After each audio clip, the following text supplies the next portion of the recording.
저는 57이 되었습니다. 이 나이가 되니 처음 만나는 사람과의 대화가 예전처럼 가볍게 흘러가지 않습니다. 날씨 이야기나 드라마 이야기로 웃고 헤어지기에는 각자 인생의 무게가 너무 많이 쌓여 있기 때문입니다. 얼마 전 지인의 소개로 부동산 일을 한다는 또래의 아줌마를 만났을 때도 그랬습니다. 서로를 훑어보는 눈빛 속에는 이미 이 사람은 어떤 삶을 살았을까라는 계산이 먼저 들어 있었습니다. 카페에서 마주 앉았지만 저는 딱히 할 말이 떠오르지 않았습니다. 괜히 제 이야기를 꺼냈다가 초라해 보일까 싶기도 했고, 그렇다고 상대의 이야기를 캐묻기엔 피곤했습니다. 그래서 무심코 정말 별 뜻 없이 부모님 명의로 되어 있는 땅 이야기를 꺼냈습니다. 혹시 개발될 여지가 있는지, 요즘 분위기는 어떤지요? 그 말이 이렇게까지 제 마음을 뒤흔들 줄은 그때는 몰랐습니다. 그 아줌마는 잠시 제 얼굴을 보더니 갑자기 상속세 이야기를 꺼냈습니다. 개발 가능성보다 먼저 나온 말이 상속세라는 것이 의아했지만 곧이어 이어지는 말들은 점점 제 숨을 막히게 했습니다. 부모님이 돌아가시면 상속세가 나오는데 그 상속세를 내기 위해 급매로 부동산을 내놓아도 잘 팔리지 않는 경우가 얼마나 많은지, 땅이라는 것이 한번 기회가 왔을 때 팔아야지 나중에 몰려서 팔려고 하면 아무도 거들떠보지 않는다는 이야기, 그리고 막상 급매로 내놓아도 전화 한 통 안 오는 경우를 수도 없이 봤다는 이야기까지 쉼없이 쏟아냈습니다. 그 말투는 조언이라기보다는 경고에 가까웠습니다. 저는 어느 순간 커피잔을 쥔 손에 힘이 들어가 있는 것을 느꼈습니다. 괜히 묻지 말 걸 하는 후회가 목구멍까지 차올랐습니다. 그 아줌마는 제 표정을 살피더니 형제가 있느냐고 물었습니다.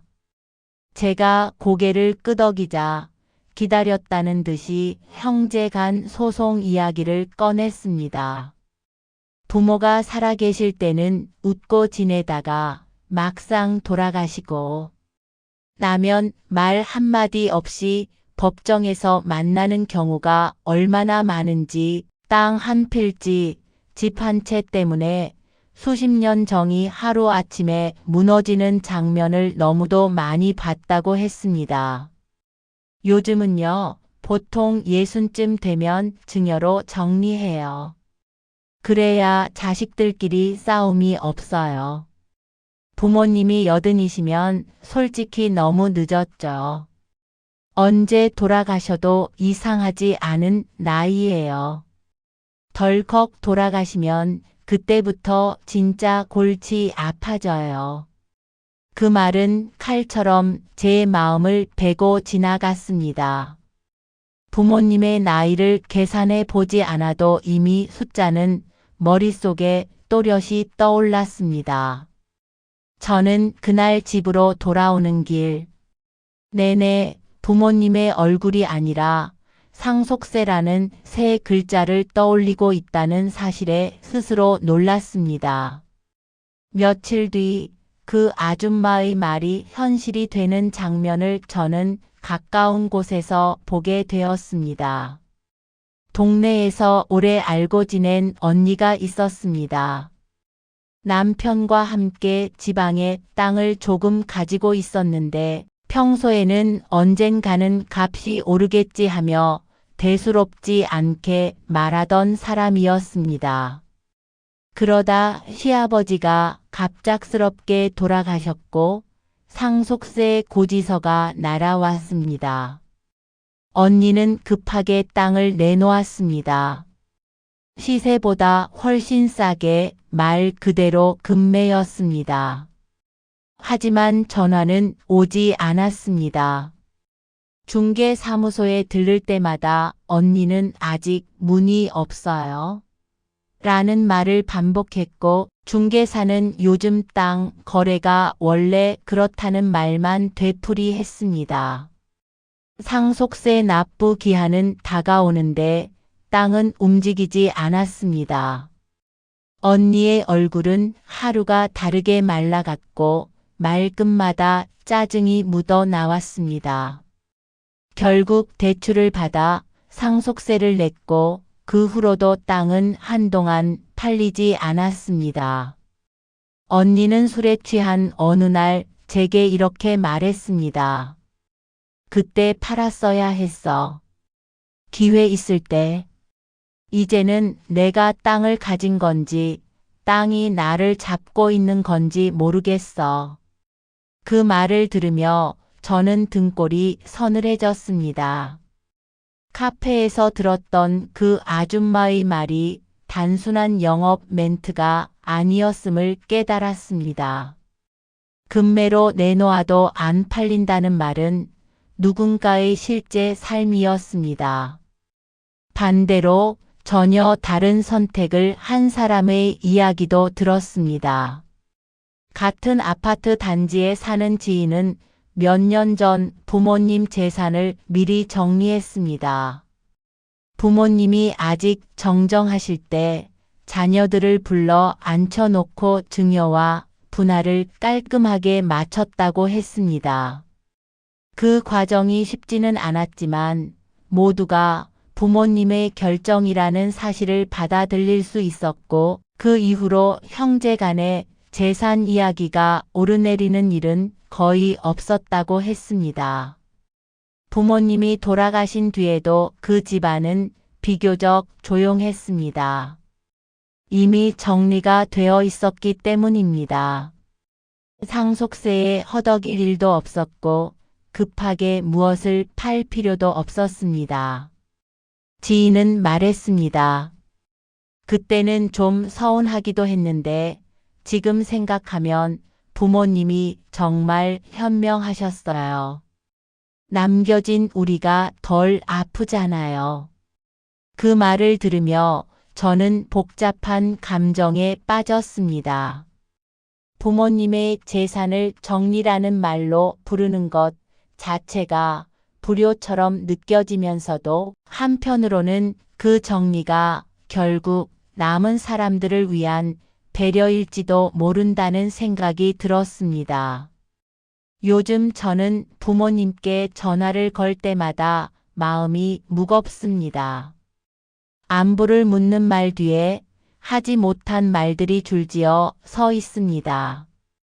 재산 이야기, 상속 이야기, 증여 이야기.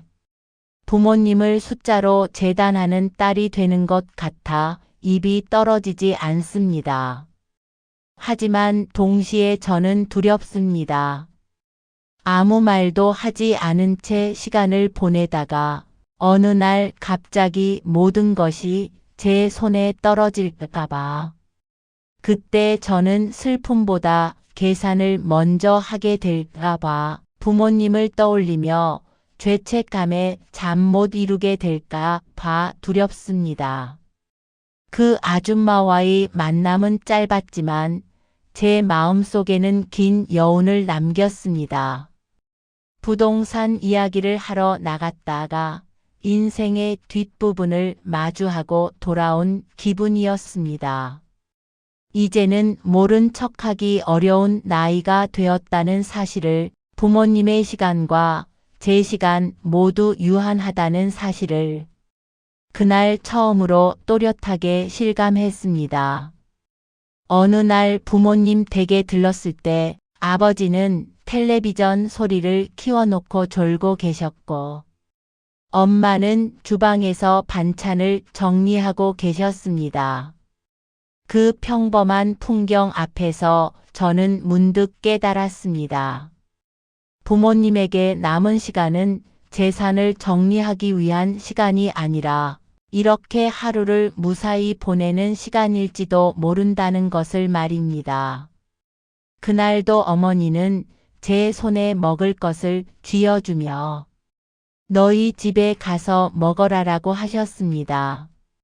저는 그 말을 들으며 이 사람에게 재산은 아직도 나누어 줄 것이지 미리 계산해야 할 것이 아니라는 생각이 들었습니다. 상속 이야기를 꺼낸다는 것은 부모님에게 이제 당신의 끝을 준비하라고 말하는 것과 다르지 않다고 느껴졌습니다. 설령 그 말이 현실적인 조언이라 하더라도 제가 먼저 그 말을 할 자격은 없다고 생각했습니다. 여태껏 부모님의 손으로 일구어 놓은 재산에 제 것인 마냥 이래라 저래라 하는 것은 사람이 할 짓이 아니라고 생각했습니다. 저는 동생의 얼굴을 떠올려 보았습니다. 만약 부모님이 모든 것을 동생에게 남기겠다고 하신다면 그때 저는 또 어떤 사람이 될 수 있을지를 생각해 보았습니다. 억울함을 삼키며 미소를 짓는 사람이 될지 아니면 속으로 부모님을 원망하는 사람이 될지 그 선택마저 결국 제 몫이라는 생각이 들었습니다. 그 순간 저는 결심했습니다. 부모님의 뜻이 무엇이든 그것이 제 기대와 다르더라도 그 결정을 받아들이는 사람이 되기로 말입니다. 저는 적어도 부모님이 살아 계신 동안만큼은 재산 이야기를 꺼내지 않는 딸로 남고 싶었습니다. 주시는 반찬을 감사한 마음으로 받아들고 부모님의 노년이 오늘처럼 행복하시기만을 바라보기로 했습니다. 부모님이 동생에게 전부 상속하시든 아무것도 남기지 않으시든 그 선택이 부모님의 마음에서 나온 것이라면 저는 그 뜻을 따르기로 했습니다. 그 선택 앞에서 형제의 숫자를 세는 사람이 되기보다는 부모님의 삶을 끝까지 인정하는 사람이 되고 싶었습니다. 요즘 저는 스스로에게 이렇게 말합니다. 가질 수 없는 것보다 잃지 않아도 될 마음을 지키자. 재산은 남지 않아도 부모님과의 관계, 제 양심, 제 얼굴은 앞으로도 제가 안고 살아가야 할 것들이기 때문입니다. 부동산을 하는 그 아줌마의 말은 여전히 제 머릿속에 남아 있습니다. 현실적인 말이었고 틀린 말은 아니었을 것입니다. 하지만 모든 옳은 말이 반드시 내가 해야 할 말은 아니라는 것도 이제는 조금 알 것 같습니다. 저는 부모님의 인생에 마지막까지 계산기가 아닌 딸로 남기로 했습니다. 부모님은 결국 떠나셨습니다. 엄마가 돌아가시고 그 해에 또 아버지가 엄마 뒤를 따라가셨습니다. 장례를 2번 치르는 동안 저는 울다가 멈추고 멍하니 서 있다가 또 울었습니다. 부모님의 부동산은 결국 동생에게 갔습니다. 유언에 가까운 부모님의 뜻이었고 저는 그 결정에 아무 말도 하지 않았습니다. 서류에 도장을 찍는 순간 제 손끝이 아주 잠시 떨렸지만 그것은 아쉬움이라기보다는 어떤 장이 완전히 닫히는 느낌에 가까웠습니다. 장례가 끝나고 시간이 조금 흐르자 주변 사람들이 하나둘 말을 얹기 시작했습니다. 왜 가만히 있었어? 너무 순한 거 아니야? 요즘 세상에 그렇게 살면 손해야. 어떤 사람은 웃으며 저를 바보라고 불렀습니다. 그 말들이 전혀 아프지 않았다고 하면 거짓말일 것입니다. 밤에 혼자 누우면 내가 너무 착한 척을 한 건 아닐까? 조금쯤은 따져도 되지 않았을까? 하는 생각이 스멀스멀 올라오기도 했습니다. 하지만 그럴 때마다 부모님 얼굴이 떠올랐습니다. 마지막까지 제 손을 잡고 있던 엄마와 아버지의 체온, 말없이 고개를 끄덕이던 아버지의 눈빛. 그 순간들 앞에서 저는 깨달았습니다. 제가 지키고 싶었던 것은 재산이 아니라 그때의 제 마음이었다는 것을 말입니다.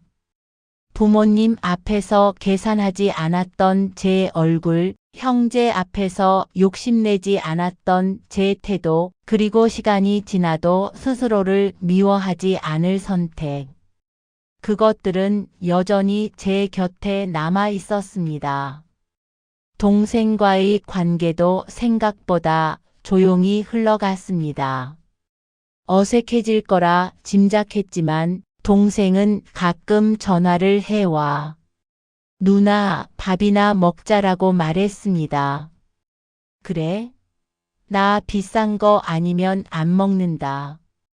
맛있는 음식을 천천히 씹으며 이렇게라도 형제가 이어져 있다는 사실에 오히려 감사한 마음이 들었습니다.